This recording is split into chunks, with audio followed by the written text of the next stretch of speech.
Gimana menurut Bli Wahyu ya kondisi pariwisata Bali saat ini, terutama setelah terjadinya COVID-19? Eh, Pariwisata mungkin salah satu industri di dunia yang berdampak paling keras. Saya rasa kita semua setuju ya, karena pariwisata itu boleh dikatakan sebagai world economy. Semuanya terlibat di dalamnya. Semua negara menjadikan pariwisata salah satu penyumbang devisa yang tertinggi gitu. Karena sekarang saya rasa pariwisata menjadi kebutuhan yang primer juga, bukan sekunder atau tersier seperti yang kita pelajarin dulu. It's totally different thing. Nah, efeknya kalau saya katakan tuh Z-fair gitu loh, maksudnya berat banget.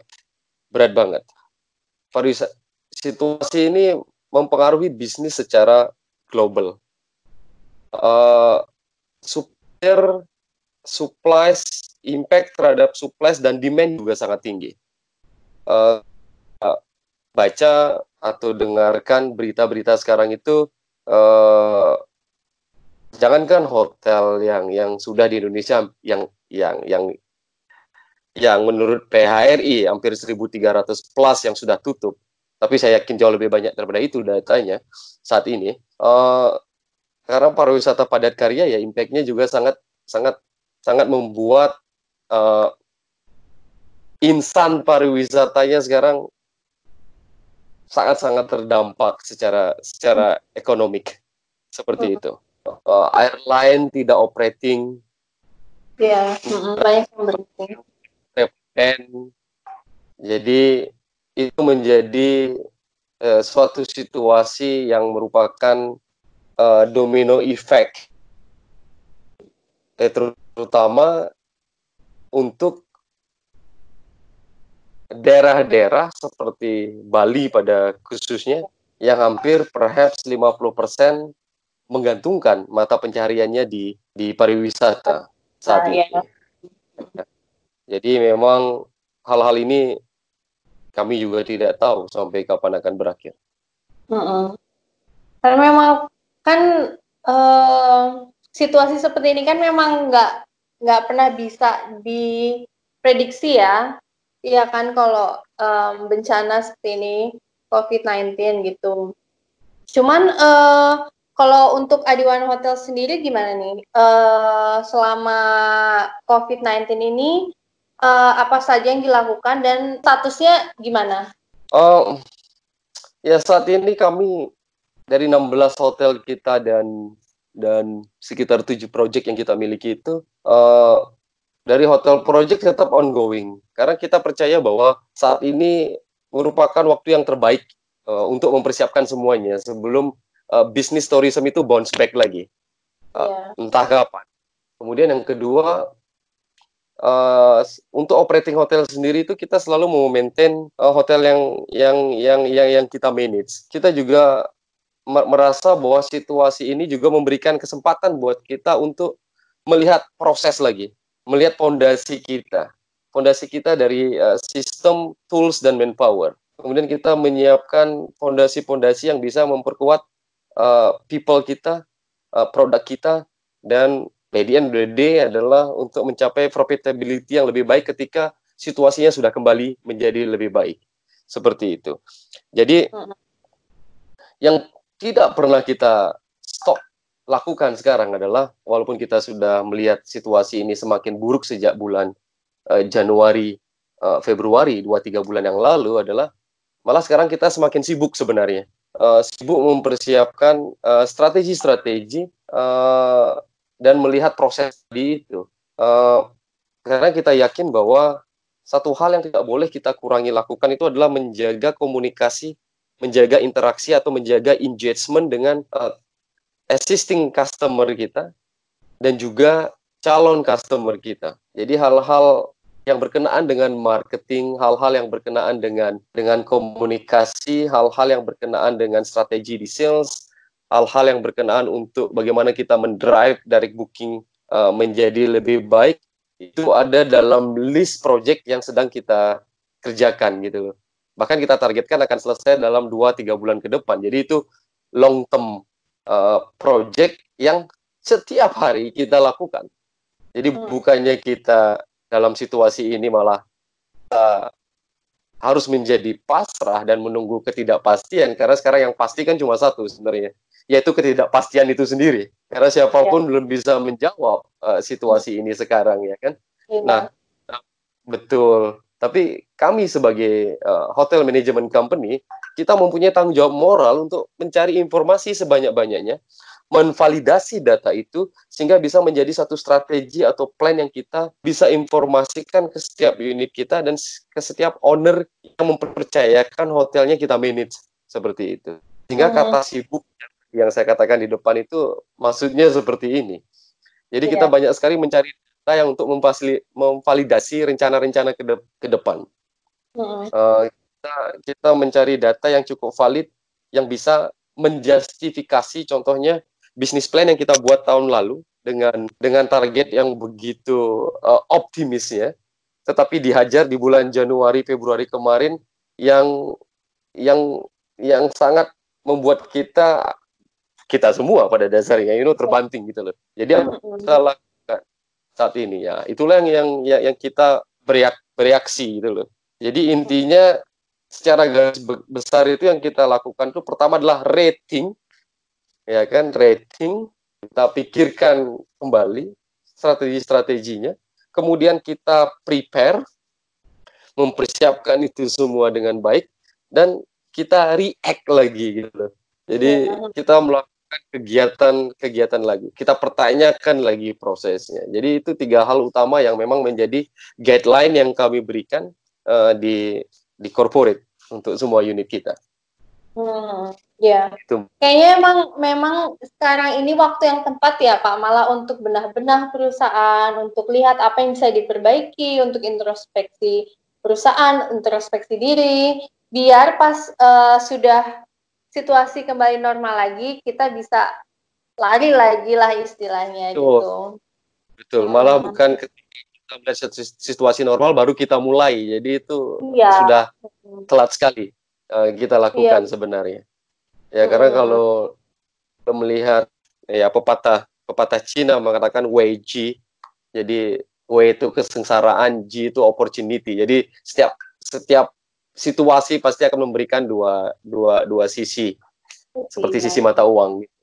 Jadi ya kita pilih opportunity itu yang kita maximize jadinya. Kurang lebihnya seperti itu. Terus saya ini juga banyak lihat banyak yang temporary close ya untuk hotel-hotel di Bali gitu.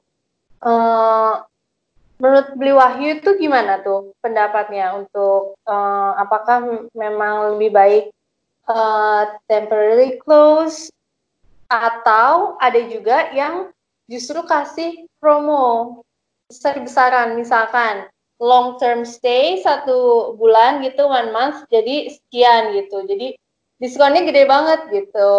Menurut Beli Wahyu gimana tuh kalau strategi-strategi macam kayak gitu? Betul sekali, karena memang setiap hotel kan memiliki database tersendiri, memiliki situasi yang kita juga tidak akan pernah tahu di dalamnya seperti apa. Nah, kalau Kara menanyakan pendapat pribadi saya, hal-hal seperti itu saat ini tidak bisa dihindari, karena memang running a hotel, walaupun hotelnya buka atau hotelnya tutup itu ada biaya, ada fixed cost, dan ada beberapa variable cost yang mengikuti.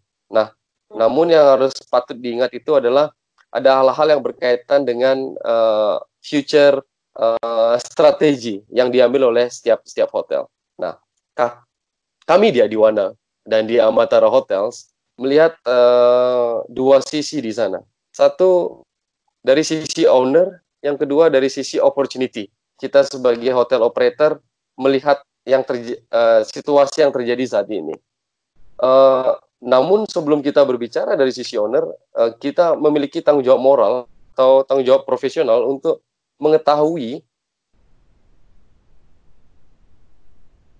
kondisi finansial atau cash flow hotel kita, seperti itu. Jadi kami sebenarnya sudah mempersiapkan ini 2-3 bulan ke belakang sebenarnya. Jadi kita juga putuskan hotel kita tetap buka, walaupun dengan minimum operating cost yang kita sudah hitung semuanya. Kita menghitung semua break even point-nya. Kita menghitung semua fixed cost, variable cost, kita juga menghitung loan, kita juga mewakili owner untuk berbicara dengan partner bank dan lain sebagainya dan memberikan data kepada mereka. Nah, untuk hotel-hotel yang kita tetap operasikan juga ada tujuannya pada dasarnya. Saya yakin tidak ada hotel yang betul-betul tutup gitu loh, walaupun secara operation itu ditutup. Karena hotel tetap harus di-maintain, hotel harus tetap dijaga sampai ketika pada semuanya siap nanti hotel itu siap untuk menerima bisnis bounce back lagi setelah masa ini selesai khususnya. Nah,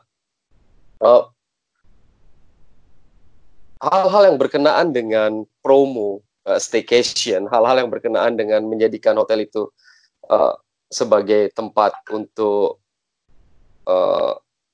self quarantine contohnya, yang disewakan 14 hari atau 30 hari, merupakan sesuatu yang cukup cerdik untuk dilakukan, mungkin itu bahasanya. Karena saya yakin tergantung dari lokasi, tergantung dari biaya yang sudah diperhitungkan, mereka melihat opportunity yang mungkin hotel lain tidak bisa dilakukan. Tapi mereka mengambil opportunity itu, gitu. Jadi hotel-hotel butik seperti kami ini mungkin tidak mengikuti strategi itu. Karena memang ada keterbatasan dari jumlah inventory contohnya. Ada restriction di harga yang harus di-maintain misalnya.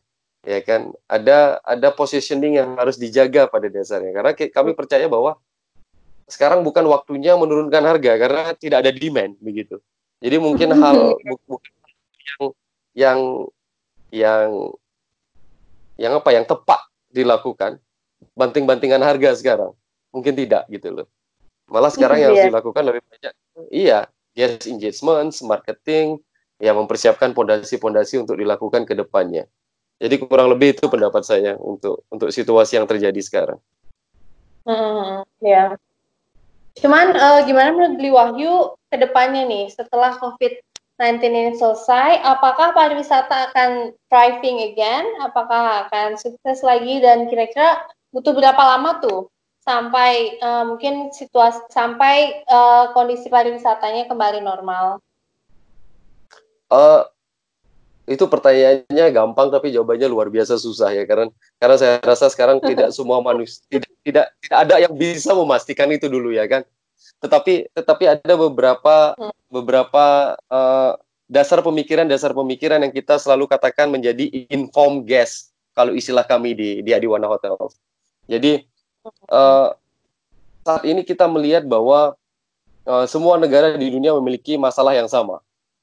Jadi keuntungannya adalah dengan situasi ini tidak ada sentimen negatif terhadap satu kawasan atau satu negara gitu.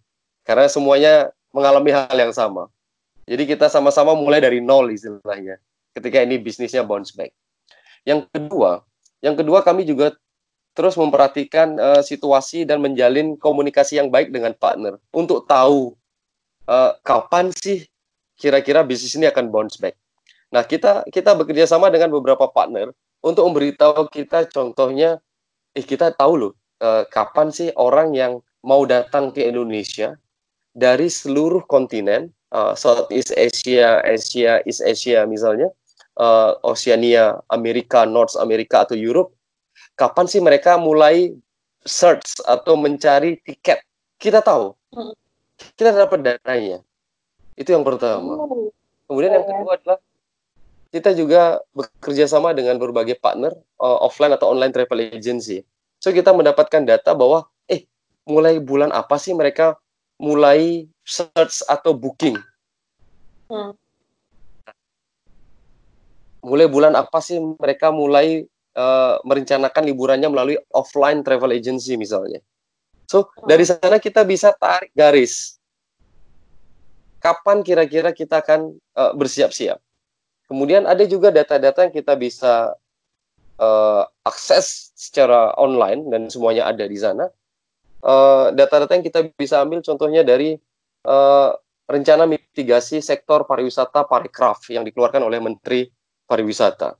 Dan saya yakin juga itu ada dasar pemikirannya yang katanya juga bisa diambil dari forecast yang dilakukan oleh Universitas Indonesia, Universitas Gajah Mada, ITB, dan data-data yang kita bisa ambil dari survei-survei seperti Harris Poll yang dilakukan di Amerika. Nah, melihat data-data itu, ini pendapat pribadi, bukan pendapat seorang ahli, karena melihat inform guys semua itu, saya melihat ada dua kemungkinan. Flatten the curve, maksudnya itu bisa dimulai dari bulan Juli, atau the worst itu bulan Oktober tahun ini. Nah, namun itu harus juga dilihat berdasarkan situasi negara-negara di luar Indonesia dan situasi internal negara kita di Indonesia. Yang artinya bahwa situasi ini akan menjadi lebih baik atau lebih buruk tergantung dari dua internal dan external factors itu. Kalau kita selesai, yang lain selesai, travel ban masih jalan, dan juga akan mengurangi demand. Dan sebaliknya, di luar kita belum selesai, orang juga nggak akan datang. Karena menurut polling-polling yang saya baca, rata-rata mereka sangat bosan memang. Kita juga bosan.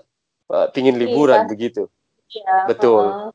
Tetapi mereka juga tidak akan terburu-buru melihat situasi negara yang akan dikunjungi atau wilayah yang akan dikunjungi.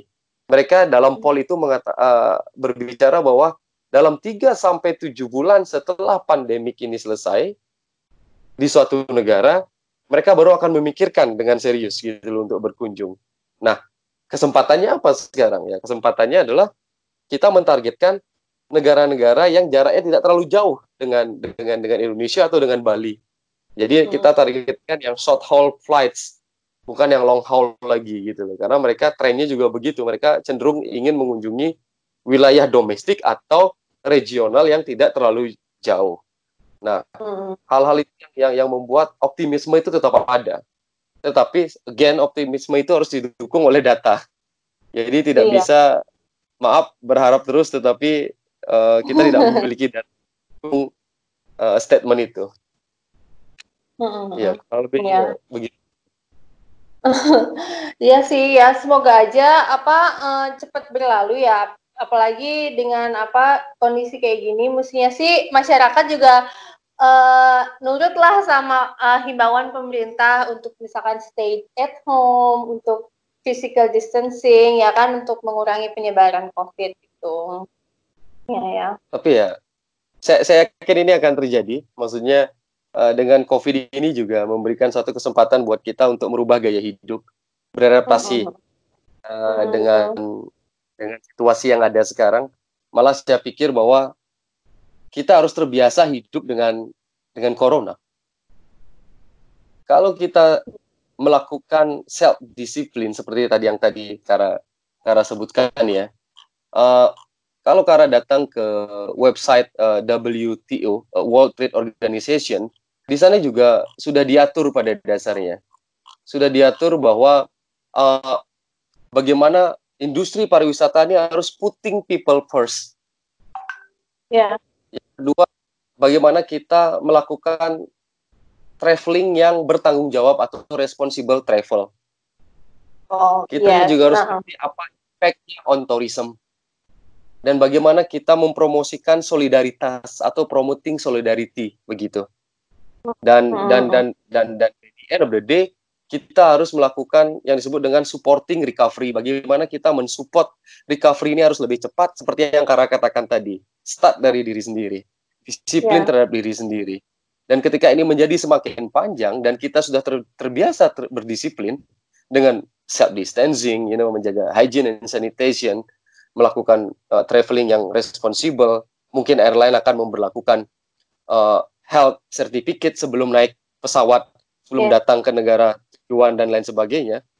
Mau tidak mau, we got to make this economy rolling dengan hidup dengan corona.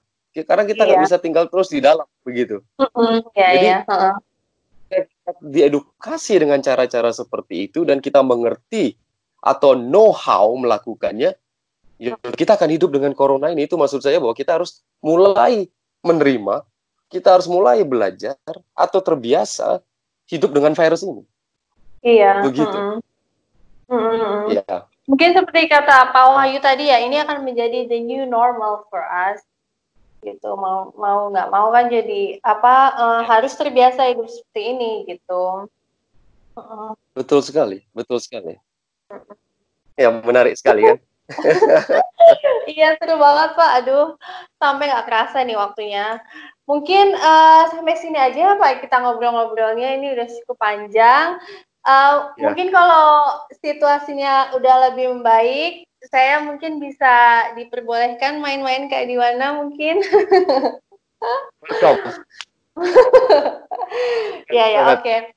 Terus untuk mungkin untuk teman-teman Flow Grow di rumah mau lihat-lihat sosial media atau websitenya Adiwana, nanti akan saya taruh linknya ya Pak ya. Nanti Pak Wahyu bisa kasih linknya ke saya, terus nanti saya taruh di description box di bawah video. Oke, sekali lagi makasih ya Bli Wahyu atas waktunya. Semoga Adiwana bisa sukses, Adiwana dan Amarta bisa sukses terus. Dan semua keluarga, pegawai, teman-temannya sehat, stay safe, dan jangan lupa cuci tangan ya. Baik, terima kasih Kara.